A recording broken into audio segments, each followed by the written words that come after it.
what is up, y'all? Welcome back to my channel, Serendipity.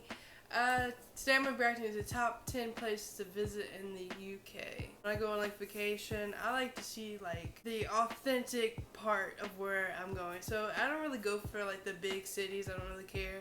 I'm more of like landscape and outdoors and hiking. So I'm curious to see what's the top 10 places. Is it going to be a lot of the city stuff? Or is it going to be like more of the countryside, more of like just the beautiful landscapes? Even though I like more of like the nature side of things, there is like 2 cities that I do want to visit.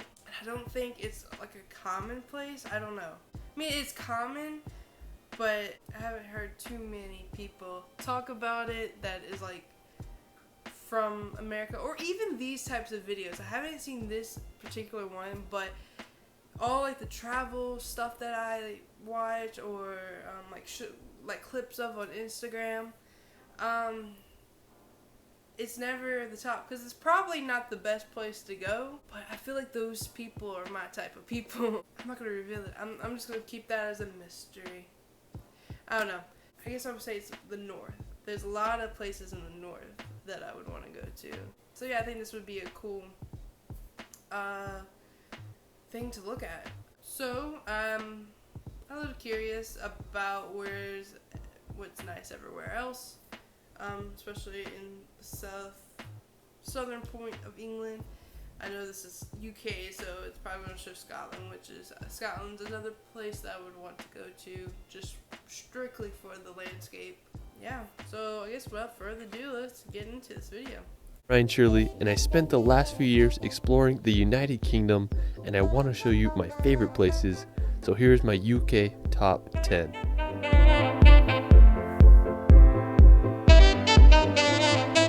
The United Kingdom is made up of the countries of England, Wales, Northern Ireland, and Scotland. If you want to go back in time and feel like you're in a fairy tale or a Harry Potter film, the UK is the place for you.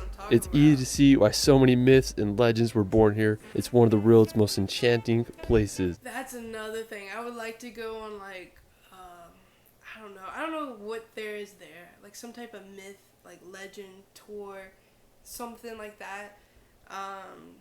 Because like he said, like I know there's probably some wild legends and myths there that I think would be cool to like go on a tour, or I don't know.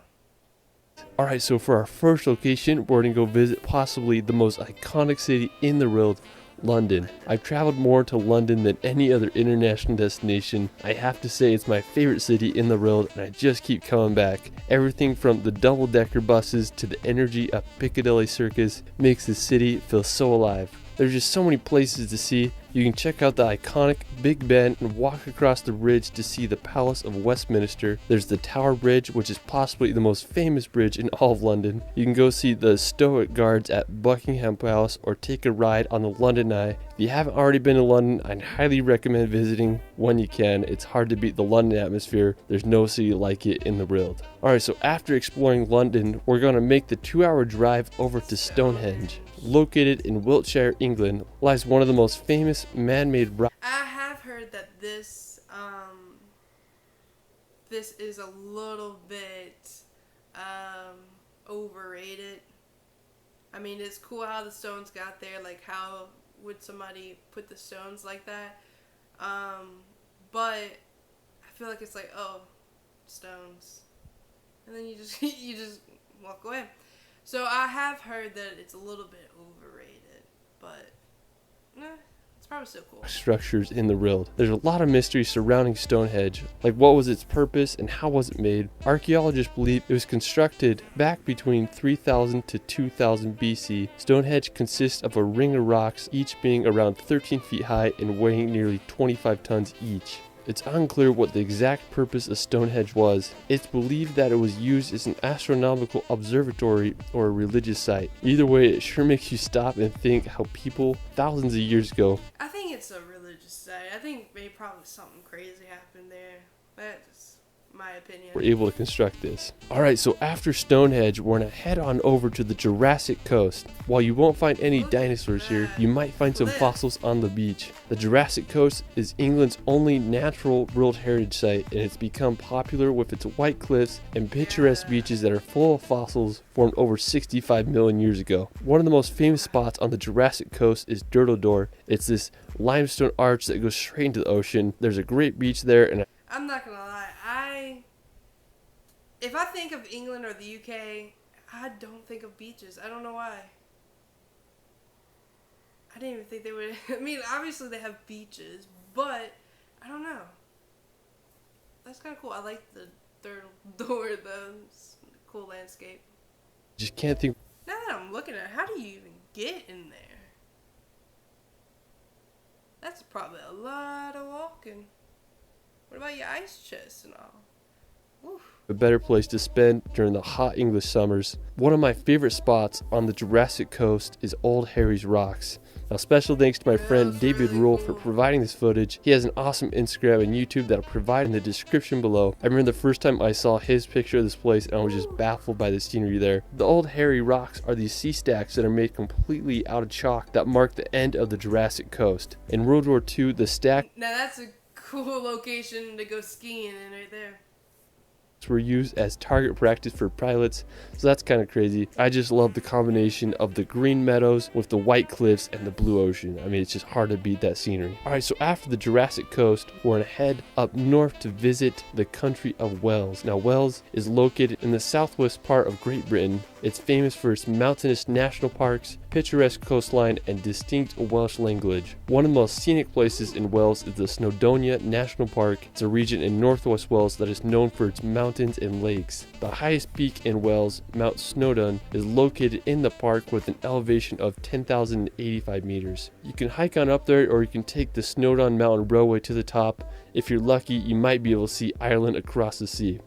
Alright, so after Wales, we're going to head to the Isle of Man. Now, located in the Irish Sea, right between England and Ireland, lies a rugged island known for its rural landscapes and medieval castles. While it's technically not part of the United Kingdom, it has status of crown dependency, and the UK is responsible for its defense and external relations. The Isle of Man has had an interesting history. Humans have lived on it since 6500 BC, and in the 19th century it was ruled by Norway, but in 1266 the island became part of Scotland, and now it is a self-governing isle. An interesting place on the Isle of Man is Peel Castle. It was constructed by Vikings in the 11th century and just sits right on the ocean. I mean, it's a pretty cool castle if you ask me. Alright, so after the Isle of Man, we're going to head across the sea to visit Northern Ireland. Now, Ireland is full of just beautiful scenery, dramatic coastal cliffs, and countless castles. Back in 1921, Ireland was split into Northern and Southern Ireland as a result of the Government of Ireland Act of 1920. While Southern Ireland became a free Irish state, Northern Ireland remained within the United Kingdom. The capital of Northern Ireland is the city of Belfast, which is the birthplace of the Titanic ship. One of the most iconic places in Northern Ireland is the Dark Hedges. It's this road lined with beech trees planted in the 18th century. It was used as a filming location for the Game of Thrones. On the northern coast, you can check out the 𝐂𝐤𝐤𝐸 rope bridge or see the basalt columns at the Giant's Causeway. And there's just Game of Thrones. On the northern coast, you can check out the 𝐂𝐤𝐸𝐸 rope bridge or see the basalt columns at the Giant's Causeway. And there's just so much history and beauty in Ireland, and it just makes me want to go there and explore. Alright, so for our next location, we're going to head to Scotland to visit the Isle of Skye. This is probably my all-time favorite place in the UK. You literally feel like you're in a fairy tale when you visit there. I was lucky enough to go to the Isle of Skye last summer, and it's about a 5-hour drive from Edinburgh. One of the most impressive places in the Isle of Skye is the Old Manor Store. It's one of my all-time favorite rock formations. I felt like I was on the set of Game of Thrones when I was there. Now, to get to the Old Manor Store, it's about a 4-kilometer hike. You walk through some conservation gates and you'll reach the famous rock pinnacles. I went for sunrise and sunset, and both occasions were breathtaking. When I was there was just like crows flying around the rock, and there were some sheep running around. I mean, it was just a magical place. So the legend of the Old Manor Store is supposedly a giant lived there a long time ago, and when he was buried, his thumb was left sticking out of the ground. When you go there, it's easy to see why it's one of the world's most iconic rock formations. Yeah. It's one of my all-time favorite places, and I recommend everyone to see it at least once in their life. Just a few minutes away from the That's Old really Manistore, cool. there is a breathtaking waterfall called 𝐒𝐤𝐤𝐞 Falls that cascades down to the ocean. There's a nice viewpoint where you can look at the waterfall. The surrounding sea cliffs in the area are also stunning. One of the most famous is 𝐶𝐤𝐤𝐞, which are right by 𝐒𝐤𝐤𝐞 Falls. I mean, it's just such a cool area. There aren't many waterfalls that fall straight into the That's ocean. crazy, yeah. If you're looking to find some ferries, you may want to check out the ferry pools. There are Man, these those picturesque cliffs are blue pools insane. that lie at the base of the black 𝐂𝐤𝐤𝐤𝐞. When I was there were so many midges, I didn't dare get close to water, so make sure you bring some bug spray. If you want to do a beautiful hike, I'd also recommend visiting the 𝐂𝐤𝐤𝐤𝐞. It's one of the most beautiful places like that have bugs. areas in the Isle of Skye. You feel like you're walking on a giant golf course. I found this crazy vantage point to get a good 360 view of the whole area. Alright, so after the Isle of Skye, we're going to head over to the nearby 𝐒𝐤𝐤𝐸𝐿𝐵𝐻 Castle. If you're driving to the Isle of Skye, you will drive right by this. It's one of my favorite castles in the UK. Situated on a small tidal island at the point where the three great sea lochs meet. The castle was built in the 13th century. I'm so mad at myself I didn't visit the castle when I was there. I wasn't able to check it out. That's one of my biggest regrets of when I visited the UK, so don't make the same mistake I made. Alright, so after castle, we're going to head over to one of Scotland's most iconic locations, the Glenfinnan Viaduct. It's located at the top of Loch 𝐿 in the West Highlands of Scotland. It was completed around 1898. This may look familiar because it was featured in the Harry Potter films. When I was there, I wanted to get close to the bridge, so I walked underneath it. I was just shook by how big it actually was. After I hiked to the top to get a good vantage point so I could see the famous train go across the viaduct. Just really reminds you of those Harry Potter movies. Alright, so after Glenfinnan, we're going to head over to Edinburgh. Now, if you want to go back in time, Edinburgh is a must. It's where J.K. Rowling wrote her Harry Potter novels. When I started traveling, this was one of the first cities I visited. It's a medieval old town with intricate neoclassical buildings, cobblestone streets, and beautiful gardens. The iconic Edinburgh Castle overlooks the city and is home to Scotland's crown jewels. When I was there, I didn't go into the castle because I was being too cheap, but one of my favorite places was Calton Hill. It offers a beautiful view of the whole entire city.